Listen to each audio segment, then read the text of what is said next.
شروع اللہ تبارک و تعالیٰ کے بابرکت نام سے۔ محترم ناظرین السلام علیکم۔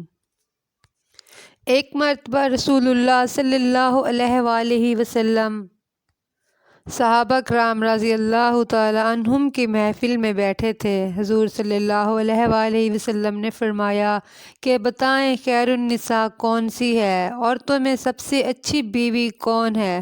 حضرت ابوبکر صدیق سے لے کر مولا علی تک، حضرت علی سے لے کر جناب بلال تک، حضرت سلمان فارسی سے لے کر عبداللہ مزنی تک مجمع کھچے کھچ بھرا ہوا تھا۔ حضور صلی اللہ علیہ وآلہ وسلم نے فرمایا کہ بولو سب سے اچھی عورت کون سی ہے؟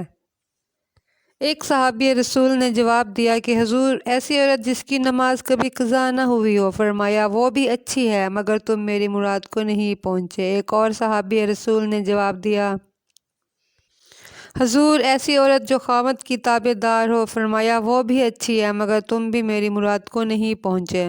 ایک صحابی نے کہا کہ رسول اللہ ایسی عورت جو پاک دامن ہو۔ حضور صلی اللہ علیہ وآلہ وسلم نے فرمایا تم ابھی بھی میری مراد کو نہیں پہنچے۔ حضرت علی کہتے ہیں جب سب کے جواب غلط ہو گئے تو میں جو قد میں تھوڑا چھوٹا تھا اور سب سے پیچھے بیٹھا تھا گردن جھکا کے پیچھے سے نکل گیا۔ سیدہ طیبہ طاہرہ حضرت بی بی فاطمۃ الزہرا کے پاس پہنچا اور کہا فاطمہ حضور صلی اللہ علیہ وآلہ وسلم نے سوال پوچھا ہے۔ حضرت فاطمہ رضی اللہ تعالی عنہا مسکرا کر کہنے لگی علم کے شہر کے دروازے تو آپ ہیں اور آپ یہاں چلے آئے۔ حضرت علی نے کہا حضور صلی اللہ علیہ وآلہ وسلم نے سوال کیا اور جواب کسی کو نہیں آیا۔ حضور نے پوچھا بہترین عورت کون ہے؟ خیر النساء بہترین بیوی کون ہوتی ہے؟ حضرت فاطمہ رضی اللہ تعالی عنہا کہنے لگی علی بڑی سادہ سی بات ہے جو تجھے سمجھ نہیں آئی۔ انہوں نے کہا کہ فاطمہ اتنی ہی سادہ ہے تو مجھے بھی بتا دیجئے۔ حضرت فاطمہ نے کہا سب عورتوں میں سے بہترین عورت وہ ہے کسی غیر محرم نے اسے نہ دیکھا ہو نہ اس عورت نے کبھی کسی غیر محرم کو دیکھا ہو۔ ایسی عورت ہی خیر النساء ہے، عورتوں میں سب سے بہترین ہے، اعلیٰ درجے پر ہے۔ حضرت علی کہتے ہیں میں جھٹ سے واپس آیا، پیچھے بیٹھا، بات ابھی جاری ہی تھی، میں نے ہاتھ کھڑا کر دیا۔ میں نے کہا حضور میں بتاؤں؟ نبی صلی اللہ علیہ وآلہ وسلم نے فرمایا کہ بتلاؤ۔ تو میں نے کہا حضور بہترین عورت وہ ہے جس نے کبھی کسی غیر محرم کو نہ دیکھا ہو اور نہ کبھی کسی غیر محرم نے اسے دیکھا ہو۔ حضرت علی فرماتے ہیں یہ جواب سن کر آپ صلی اللہ علیہ وآلہ وسلم کی آنکھیں آنسوؤں سے بھر گئیں۔ حضور جو روئے تو تمام صحابہ بھی رونے لگے، مجمع میں کیف طاری ہو گیا۔ حضور کے رونے پر ہم لوگ بھی سکتے میں آ گئے۔ صحابہ نے میری طرف دیکھا کہ جواب میں نے دیا، تعریف تو میری ہونی چاہیے تھی۔